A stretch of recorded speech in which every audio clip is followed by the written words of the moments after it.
Alright everyone, this is part 2 for March. As I said, I've got a new channel on to start a new channel. I did own a channel, but I've started a new one, Muffo Talks Movies. As I mentioned in the DVD one. I want to say a big thanks to one of my son's friends. What's his name? Genesis, for doing my background for my channel, which was nice of him. I want to thank him very much. Cheers, mate. So let's get on with these Blu-rays for March this month. First one I'm going to talk through is Let Me In, which wasn't at a bad price. Not a bad horror. Bit of advertising here on the back. Not just a horror film, but the best American horror film in the last 20 years. I'd have to argue with that. I don't think it's the best horror film in the last 20 years of American horror.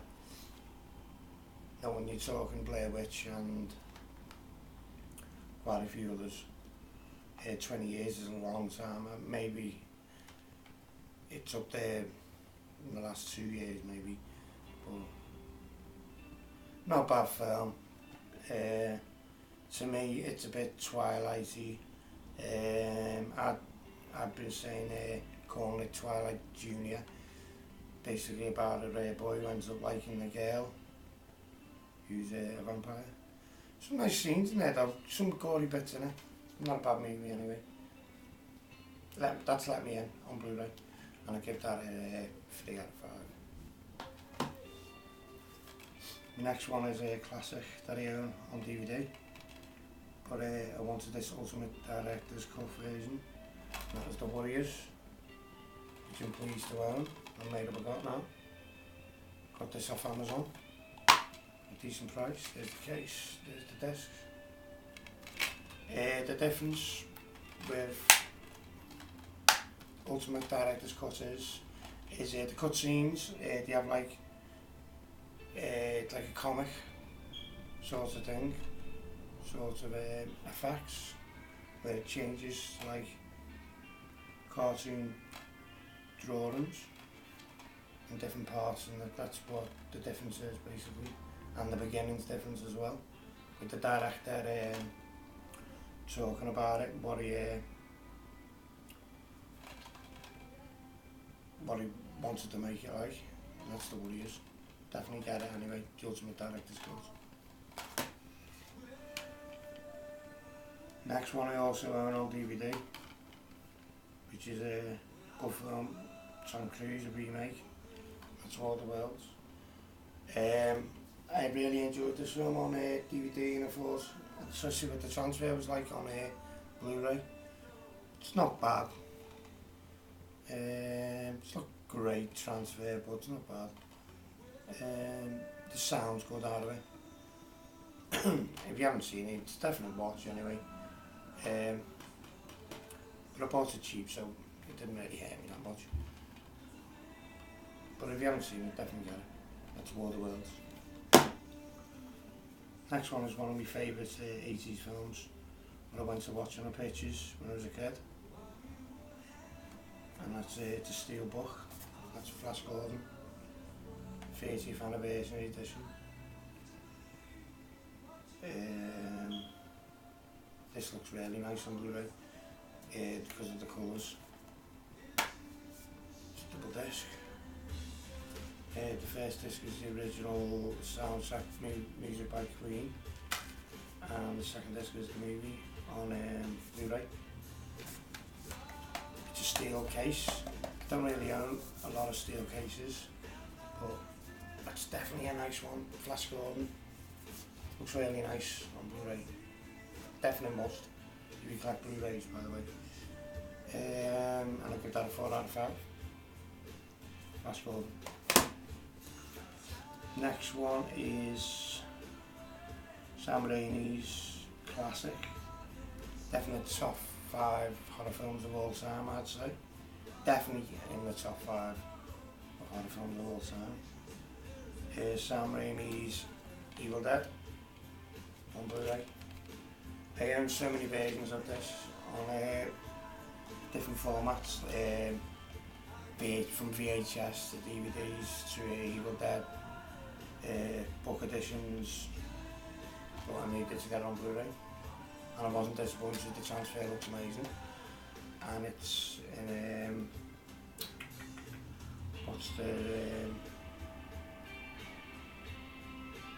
it's in 1080p. It's on full screen, I think it is as well. Sound really nice. Some nice special features in it as well. But I'm going to take it out of the case for you. Yes, not bad. But I've been after it for a while, and it finishes off my formats. Evil Dead. Nice film. And I give that a 5 out of 5 because I love Evil Dead. Next one is not a bad film. Buried. Quite strange, really. Basically, it's like on for 95 minutes, and all the way through it, the fella's in a coffin. But some driver who's been doing a driving job in Iraq ends up getting captured and put in a coffin, but you don't see that part. You just see he starts off and he's in a coffin, and that's the whole film. But you wouldn't be disappointed. It's really good. I was shocked actually, and I got it at a good price as well. It's Buried. Looks nice on Blu-ray, and it's weird for the first. This is one of the first ones I've ever seen. Right, I bought this monster. It's the first time ever I've seen a Blu-ray cheaper than a DVD copy. So it's only £2 cheaper, but it's cheaper. And that's brand new as well. And that's brand new as well, so it's a lot cheaper.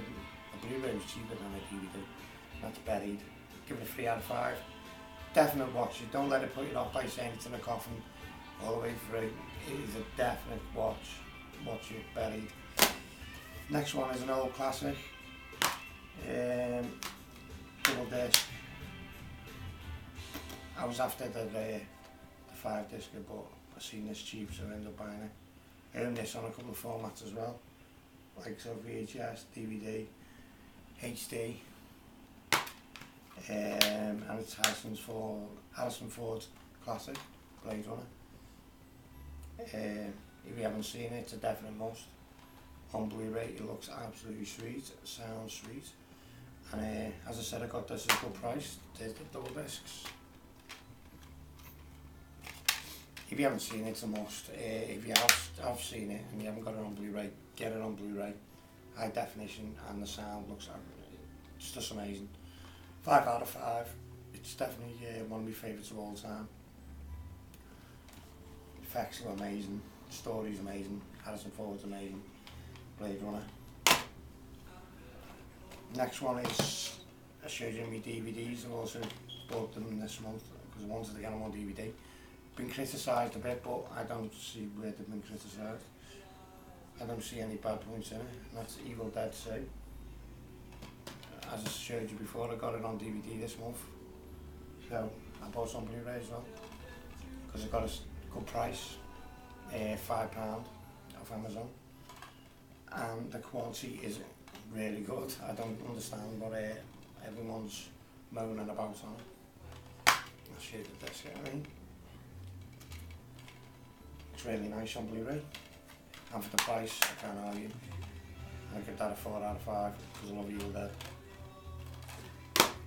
Next one is another Bruce Campbell. I got it on DVD this month, so I bought it on Blu-ray. Army of Darkness. Just the same as Evil Dead 2. This looks good on Blu-ray as well. That sounds really nice.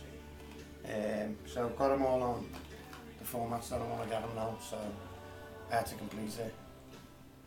And that's Army Darkness, and I give that a 4 out of 5 as well. Looks looks really good on Blu-ray. And onto my box sets for this month, for the Blu-rays. The box set is Planet Earth. Been after this for a while. This is most probably one of the best looking Blu-rays I've seen. Up to now, it's up there with Batman Dark Knight, which is my number one, but this is definitely up there as the best looking Blu-rays. Like 90 hours worth of footage.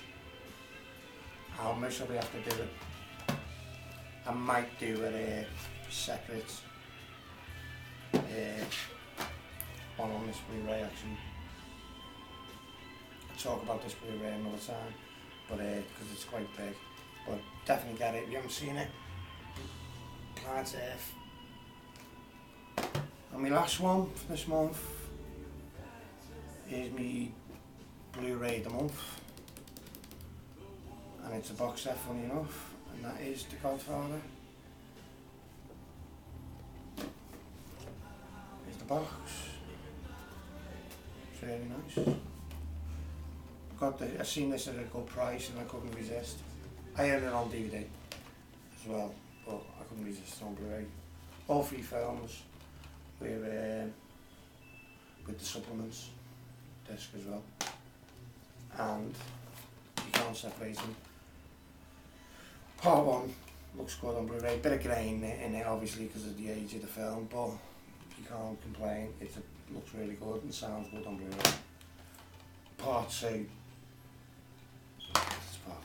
Part 2 looks a lot better than Part 1 on Blu-ray, but it was always going to. And that's Godfather 2. Godfather 3 looks absolutely amazing, sounds brilliant. Now this film, a lot of people criticise it saying it's the worst one out of the lot. To me, they're all brilliant. I love Godfather 3. I think Al Pacino was brilliant in Godfather 3, where he's getting older and wiser and he wants to basically change the way he is and the regrets through the years. I really loved it. I thought it was brilliant and fantastic ending. I just loved the whole saga anyway, the whole trilogy, whatever. And that's Godfather 3 on Blu-ray.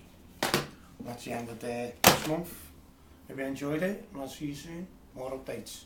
See you later, folks.